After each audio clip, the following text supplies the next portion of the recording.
wall joins now. So the software automatically joins walls with common materials when they come together at an intersection. You can kind of see that right here.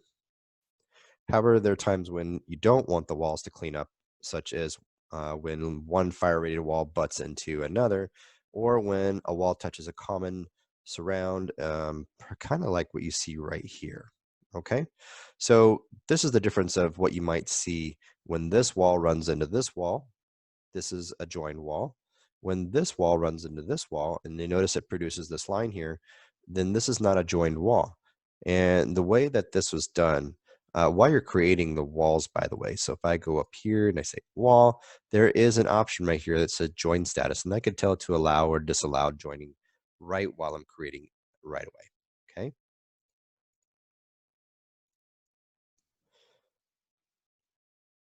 If a wall is already placed, then in order to get it to not allow joining, you just select it, right click right here on this little drag wall end, and you get an option here, and you can say allow or disallow. In this case, I've already disallowed the join, and it has created this little symbol here to let me know that as well. So if I click allow now, notice that it moved forward and that happened. And then what it did, and when I click away, is it cleans it all up. So if I was doing it from scratch, I would select it, right click the little dot and say disallow join.